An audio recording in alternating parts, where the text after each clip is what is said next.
Hai, Assalamualaikum semuanya. Pada kesempatan kali ini, saya dan teman-teman saya akan mempresentasikan materi studi Al-Quran dan Hadis. Bagaimana mungkin Al-Quran yang diturunkan sebagai pedoman hidup, tapi nyatanya disentuh pun tidak, apalagi dibaca, apalagi dimaknai, apalagi dihafalkan dan diamali. Oleh karena itu, penulisan dari makalah ini bertujuan untuk memperkenalkan kepada kalian semua Al-Quran sebagai kitab suci kita. Oke, pertama kita akan membahas mengenai perjalanan kita di pelajaran kali ini. Ini peta kita. Yang pertama, kita akan mempelajari tentang Al-Quran Kitabku. Yang kedua, kita akan mempelajari tentang tujuan dan fungsi Al-Quran. Yang ketiga, kita akan mempelajari pokok dan isi Al-Quran. Lalu yang keempat, kita akan mempelajari manusia sebagai hamba Allah dalam Al-Quran. Oke, kita mulai ya. Yang pertama, Al-Quran Kitabku.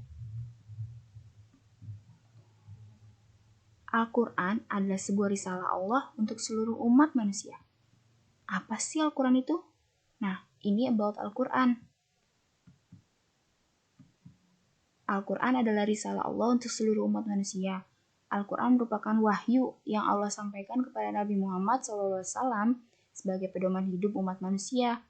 Secara bahasa, Al-Quran itu artinya bacaan, yaitu bacaan bagi orang-orang yang beriman. Bagi umat Islam, membaca Al-Quran itu adalah ibadah. Nah, ingat ya, Al-Quran itu artinya bacaan yang bernilai ibadah. Dan Al-Quran adalah bacaan yang bukan sekedar bacaan, tapi juga sebagai kitab suci dan bacaan yang harus selalu kita pegang dalam hidup kita. Oke, selanjutnya. Yang kedua, tujuan dan fungsi Al-Quran. Nah, layaknya nyamuk kecil yang diciptakan dengan tujuan, begitu pula dengan Al-Quran. Pasti ada tujuan dan fungsinya. Nah, apa sih tujuan dari Al-Quran? Yang pertama, tujuan Al-Quran adalah sebagai kumpulan firman Allah atau ucapan-ucapan Allah sebagai pencipta alam semesta yang berisi aturan yang berlaku bagi seluruh makhluk ciptaannya, baik di langit maupun di bumi. Tujuannya apa ya Allah menurunkan Al-Quran?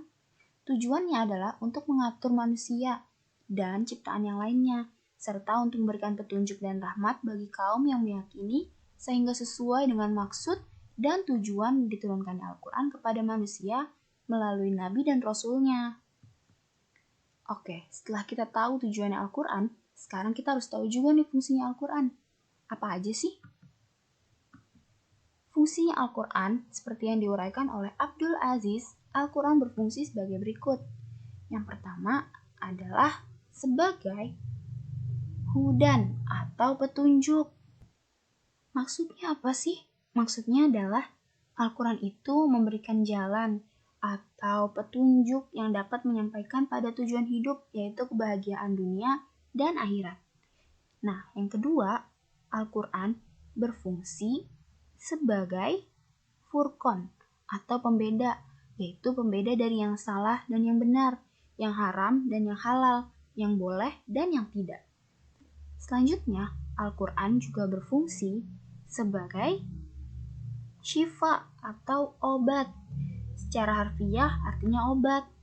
Nah, Al-Quran sebagai syifa merupakan obat bagi manusia yang dapat mengobati penyakit-penyakit yang timbul seperti kegundahan, kacaunya pikiran, atau yang terutama adalah penyakit hati.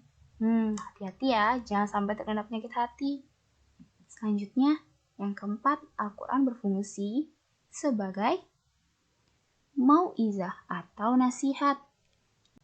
Al-Quran berfungsi sebagai mau'izah sebab memang pada dasarnya Al-Quran itu diturunkan sebagai pemberi nasihat dan peringatan. Selanjutnya, Al-Quran berfungsi sebagai rahmat atau kasih sayang.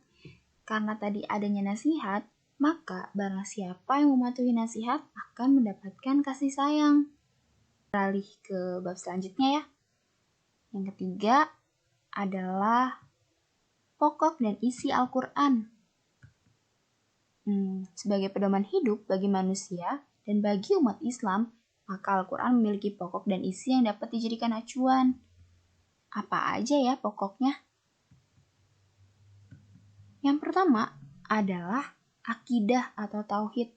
Ini terdapat dalam Quran surah Al-Baqarah ayat 163. Nah, yang kedua ada terkait dengan ibadah. Terdapat pada Quran surah Al-Baqarah juga ayat 121.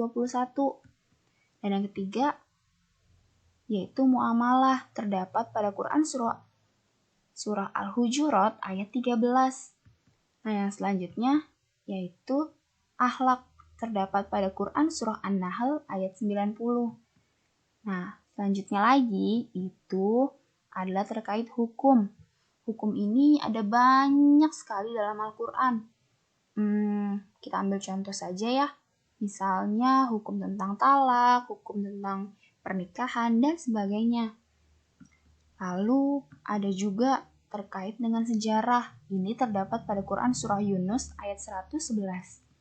Dan ada juga isi pokok Al-Quran terkait sains, yaitu terdapat pada Quran surah An-Nahl ayat 65. Dan yang terakhir dalam materi ini adalah teknologi. Iya, Al-Quran memang memuat teknologi.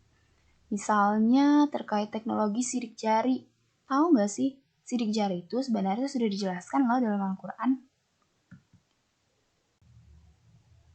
Oke, yang selanjutnya adalah bab yang keempat, yaitu manusia sebagai hamba Allah dalam Al-Quran. Nah, sebagai manusia yang diberi kesempurnaan pikiran, maka sudah sepatutnya manusia itu menjadi seseorang yang menghambakan dirinya kepada Allah, sebagaimana yang tertulis dalam Al-Quran.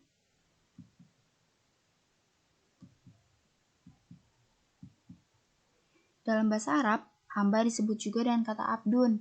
Esensi dari kata abdun ini adalah ketaatan dan ketundukan yang terwujud dari sikap penghambaan diri kepada Allah, adanya kerelaan hati menjalankan seluruh perintah Allah dan menghindari seluruh larangan Allah tanpa ada keterpaksaan dari manapun.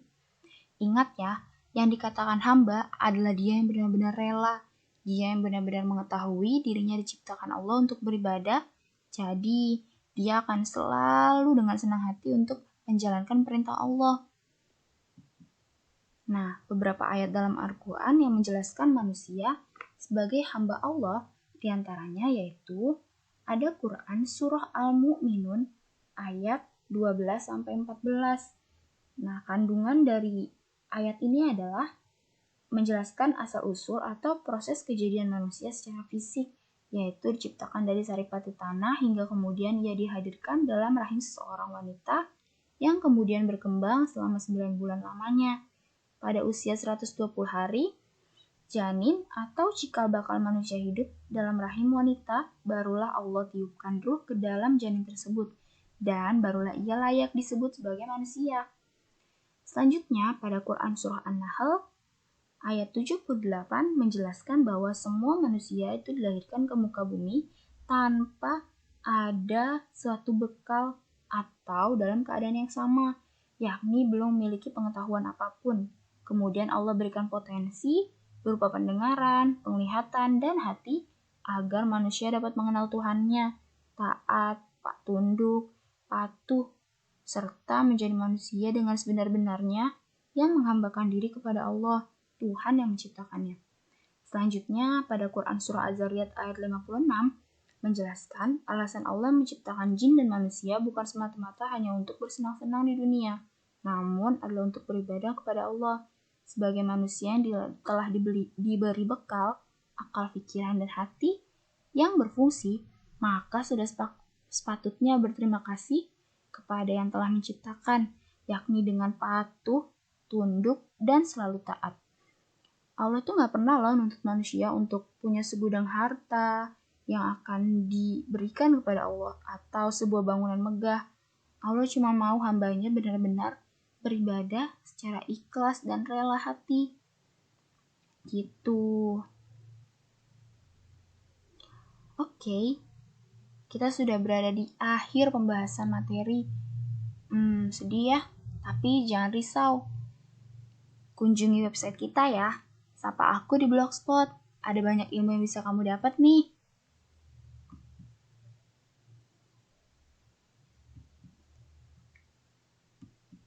Nah, tapi jangan lupa ketemu sama kita juga di Instagram. Nah, ini anggota kelompok kita. Oke, itu aja nih yang bisa aku sampaikan.